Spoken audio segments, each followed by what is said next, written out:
Assalamualaikum warahmatullahi wabarakatuh. Halo, jumpa lagi di video terbaru channel Tim Story Dunia. Apa kabar semua? Semoga selalu dalam keadaan sehat dan bahagia. Amin. Baiklah, seperti biasa pertama kita akan membahas sekilas mengenai video sebelumnya, di mana pada video tersebut kami membahas seorang ratu yang disinyalir merupakan ratu berdarah campuran yang menikah dengan anggota kerajaan Inggris pertama. Selain itu, ratu yang bernama Charlotte tersebut merupakan permaisuri wanita terlama yang mendampingi sang raja memimpin monarki hingga saat itu. Bagi yang belum sempat menontonnya, bisa dilihat di video sebelumnya ya.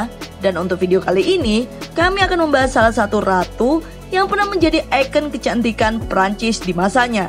Ratu yang terkenal memiliki paras rupawan dan masih begitu belia ketika dipersunting pangeran dari kerajaan Prancis. Siapakah dirinya?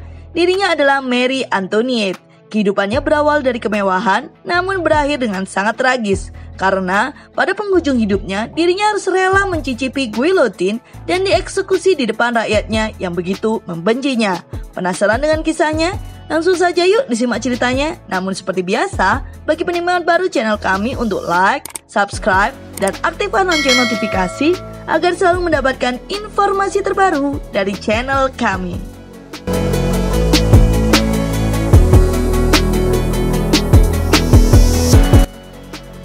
Marie Antoinette lahir 2 November 1755 di Wiener, Austria. Dia terlahir sebagai putri bangsawan dengan nama Maria Antonia Josepha Johanna von Scherick-Loringen, yang akrab dikenal Marie Antoinette. Dia adalah putri ke-11 dari permaisuri Austria Maria Theresa dan suaminya Kaisar Romawi Suci Prancis I. Antoinette kecil adalah pribadi yang riang. Ia mendapatkan pendidikan khas gadis bangsawan Austria abad ke-18 dan berfokus pada prinsip agama dan moral. Beranjak remaja, Marie Antoinette dinikahkan dengan pewaris tahta Prancis Louis XVI. Pernikahan mereka adalah kesepakatan politik untuk mengakhiri konflik dan memperkuat aliansi untuk melawan kekuatan Prusia yang semakin besar. Segera setelah kesepakatan pernikahan para orang tua itu, Marie Antoinette belajar tentang adab Prancis dari guru yang dikirim ke Austria oleh Raja Louis XV. Guru Antoinette memuji kemampuan belajar putri Austria itu dan mengatakan bahwa dia lebih cerdas daripada dugaan secara umum. Namun, ada kebiasaan buruk dari remaja ini katanya. Dia agak malas dan ceroboh dan dia sulit untuk diberitahu. Namun lebih dari kemampuan belajarnya, hal yang menonjol dari Marie Antoinette adalah pesona kecantikannya. Marie Antoinette, remaja belia yang saat itu berusia 14 tahun, memiliki kecantikan yang terpancar dari wajahnya yang rupawan dengan mata abu-abu kebiruan dan rambut pirang keabu-abuan. Pada Mei 1770, putri Austria itu berangkat ke Prancis untuk menikah dengan dikawal 57 kereta kuda, 117 pejalan kaki, dan 376 pasukan berkuda. Marie Antoinette dan Louis XVI menikah pada 16 Mei 1770 yang mana pernikahannya bisa dikatakan berjalan tidak mudah.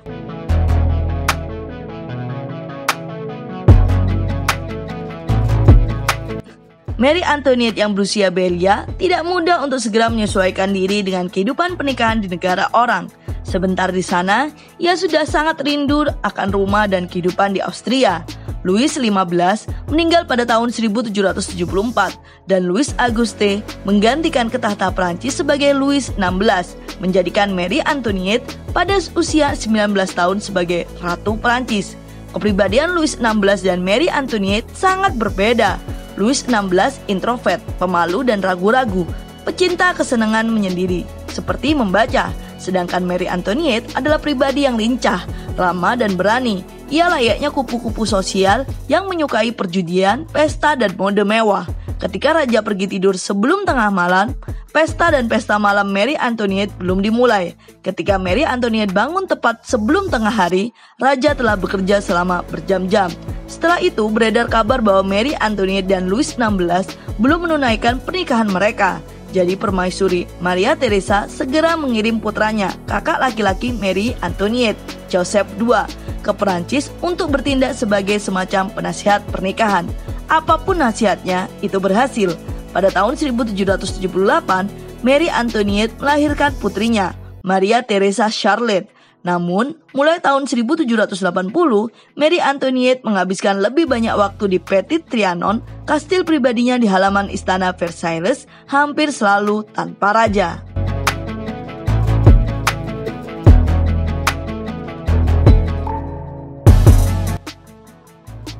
Versailles adalah pusat kekuatan politik dan juga pusat mode Prancis. Sejak masa pemerintahan Louis XIV, bangsawan selalu melihat ke Versailles untuk mengetahui apa yang tidak boleh dipakai. Pengadilan Prancis telah diatur oleh aturan ketat yang menentukan jenis rok, kain, dan aksesoris yang tepat untuk dikenakan untuk setiap musim, waktu, dan acara. Ketika sang putri muda melakukan perjalanan dari Austria ke Prancis untuk menikah, rombongannya berhenti di perbatasan antara kedua negara. Di sana, Marie Antoinette dilucuti semua pakaiannya dan didandani dengan pakaian buatan Prancis. Ritual itu menandakan transformasinya dari putri Austria menjadi putri Prancis. Setelah menjadi ratu Prancis pada tahun 1774, Marie Antoinette memiliki hasrat terhadap perkembangan mode kecantikan. Antusiasmenya terhadap kecantikan didukung dengan Versailles sebagai pusat mode Prancis kala itu, membuat Marie Antoinette muda menjadi ikon kecantikan. Pada abad ke-18 adalah ambisi setiap wanita bangsawan untuk tampil mengesankan di istana dengan pakaiannya, dan itu tidak mudah. Tekanan konsumsi yang mencolok di Versailles dan aturan etiket mode yang rumit mendikte bahwa wanita bangsawan Prancis tidak boleh mengenakan pakaian yang sama lebih dari sekali, setidaknya ketika tanpa modifikasi yang dipilih dengan cermat dan mahal. Hal itu yang mungkin mendorong Marie Antoinette lebih boros menghamburkan uangnya untuk tampil cantik dan mengesankan sebagai ratu Prancis dan ikon kecantikan. Namun, hal itu juga yang mengantarkannya pada kisah kematian yang tragis.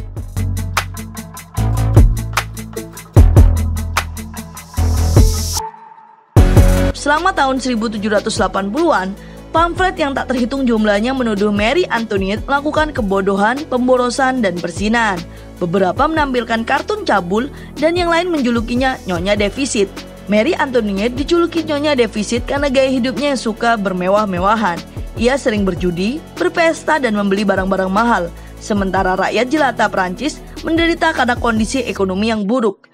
Pada saat itu, pemerintah Prancis sedang mengalami gejolak keuangan dan panen yang buruk menaikkan harga biji-bijian di seluruh negeri, membuat gaya hidup Marie Antoinette yang luar biasa boros menjadi bahan kemarahan rakyat. Meski dikenal sembrono terhadap uang, ada sisi lain dari Marie Antoinette disebutkan di All That's Interesting bahwa ia juga dikenal baik hati untuk masalah kemanusiaan. Ia mengadopsi beberapa anak yang kurang beruntung. Seorang dayang dan teman dekatnya bahkan mengenang Marie Antoinette. Ia sangat senang berbuat baik dan tidak suka melewatkan setiap kesempatan untuk berbuat baik. Pada tahun 1785, skandal kalung berlian membuat reputasi Marie Antoinette benar-benar hancur. Seorang pencuri yang menyamar sebagai utusan Marie Antoinette mengambil kalung berlian 647 karat dan menyelundupkannya ke London untuk dijual berkeping-keping. Meskipun Marie Antoinette tidak bersalah atas keterlibatan apapun, ia tetap bersalah di mata orang-orang. Menolak untuk membiarkan kritik publik mengubah perilakunya, pada tahun 1786, Marie Antoinette mulai membangun Heme de Laurens, tempat peristirahatan yang mewah di dekat Petit Trianon di Versailles.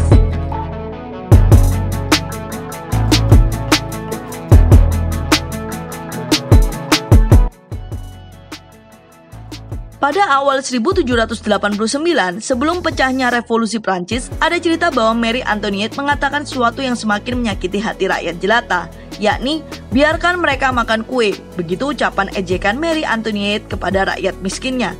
Namun tidak ada bukti bahwa Marie Antoinette benar-benar mengucapkan kata-kata itu. Ketika dorongan revolusi semakin berkobar, pada 14 Juli 1789, 900 pekerja dan petani Prancis menyerbu penjara Bastille untuk mengambil senjata dan amunisi, menandai dimulainya revolusi Prancis. Para warga juga membebaskan tahanan politik dari simbol kekuasaan Ancien Regime saat Raja Louis XVI memberikan dukungan material kepada Amerika yang justru menempatkan Prancis ke dalam depresi ekonomi. Peristiwa itu terjadi sebulan setelah Raja dan Ratu Prancis itu berduka karena putra sulungnya, Louis Joseph Xavier Francois, yang meninggal pada Juni 1789. Pada 6 Oktober 1789, kerumunan yang diperkirakan berjumlah 10.000 orang berkumpul di luar istana Versailles dan menuntut agar raja dan ratu dibawa ke Paris. Di istana Tuileries di Paris, Louis XVI yang sudah goyah bingung dengan kondisi yang dihadapinya.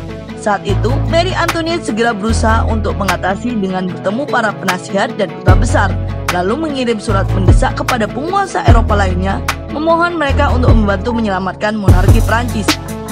Keluarga kerajaan Prancis sempat berusaha melarikan diri pada Juni 1791, tetapi mereka ditangkap ketika sampai di Varennes dan dikembalikan ke Paris. Marie Antoinette bertekad tidak akan melarikan diri dari Prancis tanpa suami dan anak-anaknya, yaitu Marie Theresa Charlotte, Louis Charles, serta Sophie Helena Baptiste de France. Pada September 1791, Raja Louis XVI setuju untuk menegakkan konstitusi baru yang dirancang oleh Majelis Nasional Konstituante sebagai imbalan untuk mempertahankan setidaknya kekuatan simbolisnya. Namun pada musim panas 1792, dengan Prancis berperang dengan Austria dan Prusia, pemimpin Jakobin radikal yang semakin kuat, Maximilien de Robespierre, menyerukan penggulingan raja. Pada September 1792, setelah 1 bulan pembantaian yang mengerikan di Paris, Konvensi Nasional menghapus monarki dan mendeklarasikan pembentukan Republik Prancis, lalu menangkap raja dan ratu.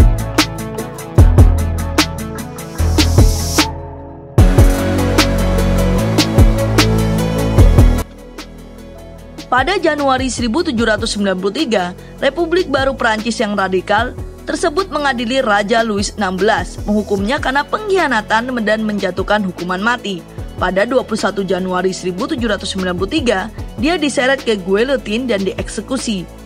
Marie Antoinette tiba di Conciergerie di penjara Kuil, Paris pada pukul 3 pagi. Pada 14 Oktober 1793, Marie Antoinette mendengarkan keputusan bahwa dirinya bersalah atas semua dakwaan dan dijatuhi hukuman mati pada 16 Oktober 1793 oleh Dewan Juri yang semuanya pria.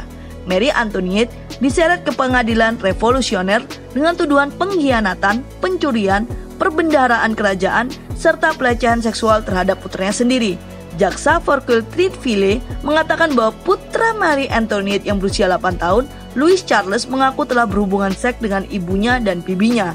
Pada kenyataannya, sejarawan berpendapat bahwa jaksa hanya mengarang cerita. Dikatakan, karena sangat terkejut dituduh telah melecehkan putranya sendiri, dalam semalam rambut Marie Antoinette yang saat itu berusia 30 tahun tiba-tiba memutih. Di kemudian hari, kondisi itu dinamakan sindrom Marie Antoinette untuk menggambarkan fenomena medis yang langka, yang membuat rambut tiba-tiba memutih. Saya adalah seorang ratu, dan Anda mengambil mahkota saya. Saya seorang istri, dan Anda membunuh suami saya.